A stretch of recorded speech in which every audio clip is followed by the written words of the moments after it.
तो जहाँ शंका वहाँ लंका, और जहाँ लंका वहाँ रावण, और जहाँ रावण वहाँ विनाश।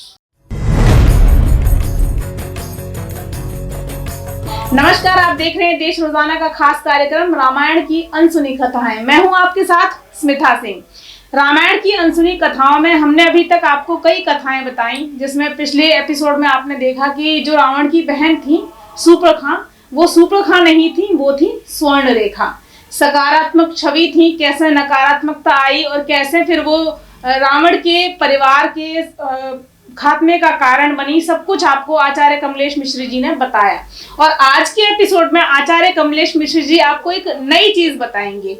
सवाल मेरा रहेगा उनसे यही कि एक मुख्य किरदार है रामायण में, वो है माता सीता। हमने जो धारावाहिक देखा है टेलीविजन पर अब से 20-30 साल पहले, उसमें क्या देखा कि माता सीता ना कहीं मुस्काई है ना गुस्साई है।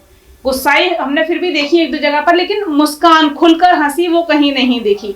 तो आचार्य जी, सबसे पहले स्वागत है आपका हमारे कार्यक्रम में। और सवाल यही कि माता सीता पूरे रामायण में कितनी बार मुस्काई? स्मिता जी, आपने जो प्रश्न किया है, हालांकि जो प्रश्नों के उत्तर है वो आज तक पूरे किसी को नहीं मिल पाए हैं जी। ठीक है ना। आपका अति उत्तम और निर्मल विचार का प्रश्न है। मधुर मेल मूरत मुस्कानी, रामायण में लिखा है। हंसने के लिए कहीं कोई पाबंदी नहीं है किसी को, ठीक है ना। लेकिन जहाँ मर्यादा लागू हो जाती है वहाँ हर चीज पे पाबंदी लग जाती है।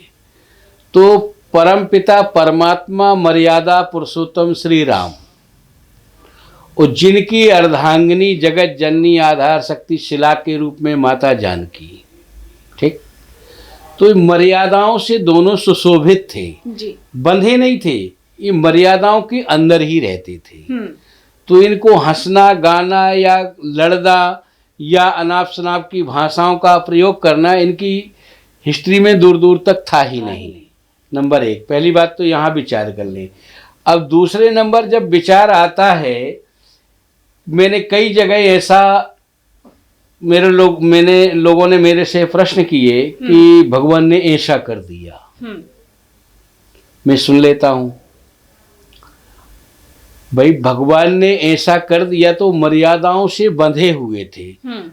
एक आदमी मेरे पास आया, कई वर्ष पहले की बात है, कहने लगे कि अगर वो भगवान थे तो उनको शंका अपनी पत्नी के ऊपर क्यों आ गई? भाई वास्तविक तो ठीक है, भाई शंका तो वहां पर एक अनाड़ी आदमी था। तो कहे इसका उत्तर मैं दे देता हूँ, मुझे देने की आवश्यकता ही नहीं पड़ी। तो कह ले, मैंने कहा पूछा क्या भैया बता तू, मुझे तो समझ में नहीं आ रहा है। तो कहने लगे कि जो मर्यादा, जो शंकाएं जहाँ बन जाती हैं, तो यहाँ पर इसी चीज में रावण का विनाश इसी प्रश्न में छुपा हुआ है। अच्छा, अगर वो मर्यादाओं को नहीं, मर्यादा को वो नहीं तोड़ता, कौन? रावण। तो रावण का विनाश नहीं होता, ठीक है ना। तो जब उसने मर्यादाओं का उल्लंघन किया तभी तो उसका विनाश का रास्ता क्लियर हुआ, कि नहीं हुआ? बिल्कुल। तो जहां शंका वहां लंका, और जहां लंका वहां रावण, और जहां रावण वहां विनाश। निश्चित है, मानते हैं आप इस बात को? तो आपको कहीं नहीं जाना है, आपको अपने अंतःकरण में शंका को जागृत करनी है। और जब जागृत पूर्ण रूप से हो जाएगी तो आपका सारा परिवार, सारा घर लंका के रूप में बन जाएगा। लंका के रूप में बन जाएगा। फिर इसके बाद में मारोगे आप किसको? निर्णायक को।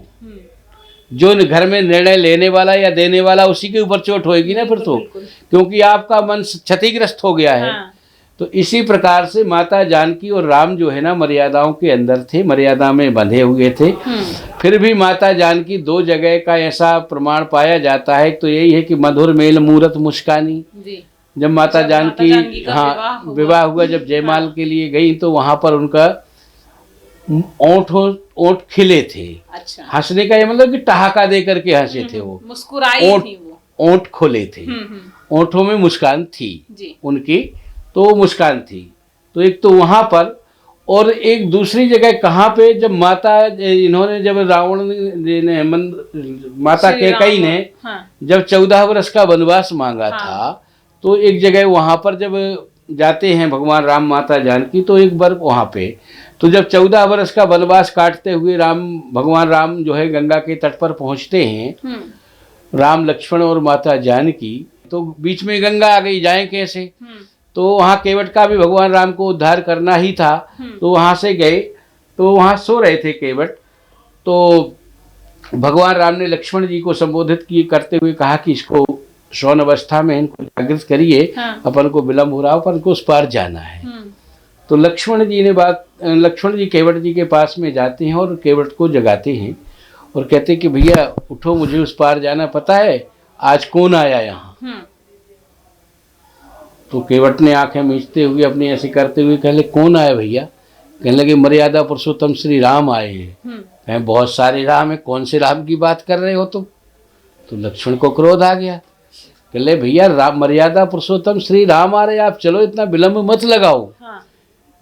कहे भैया जल्दी में, केवट ने उत्तर दिया कि अगर जल्दी में हो तो दूसरा नाव वाला खोज लो, अपन तो अपने हिसाब से ही चलेंगे।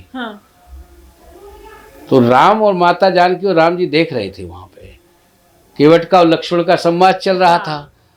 तो माता जानकी और राम जी देख रहे थे वहां पे।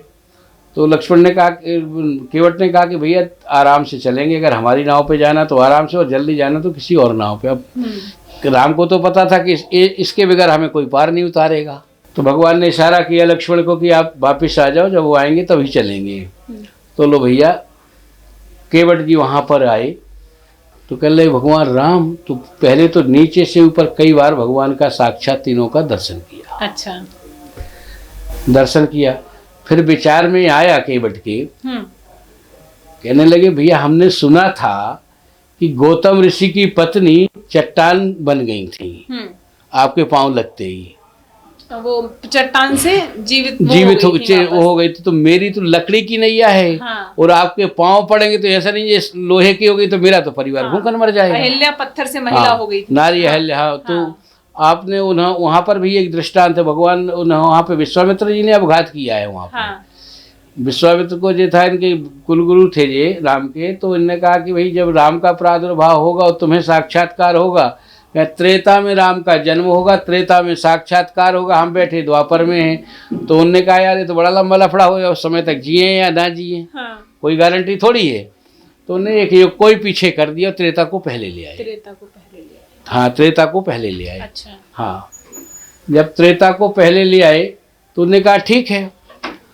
तो जब अब वहाँ पर केवट जो है ना राम के पास आते, कहते हमने सुना है, ऐसा ऐसा सुना है, अगर तुम्हारे पाँव में रज होगी और हमारी नैया काष्ठ की है और पाखान की हो गई तो हमारा परिवार भूखन मर जाएगा।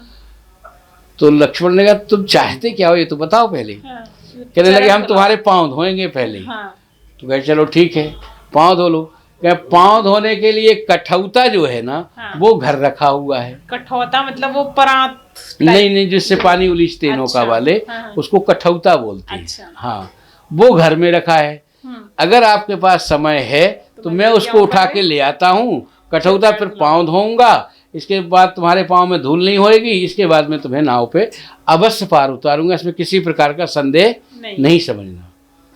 लक्ष्मण ने कहा राम से इशारा कि भैया ये तो हद से ज्यादा नहीं बढ़ रहा है।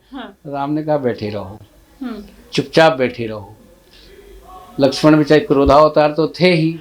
हमारे साथ जुड़े रहने के लिए देखते रहिए देश रोजाना का यूट्यूब चैनल सब्सक्राइब कीजिए। साथ ही देश रोजाना की खबरें सबसे पहले देखने के लिए प्रेस कीजिए बेल आइकन।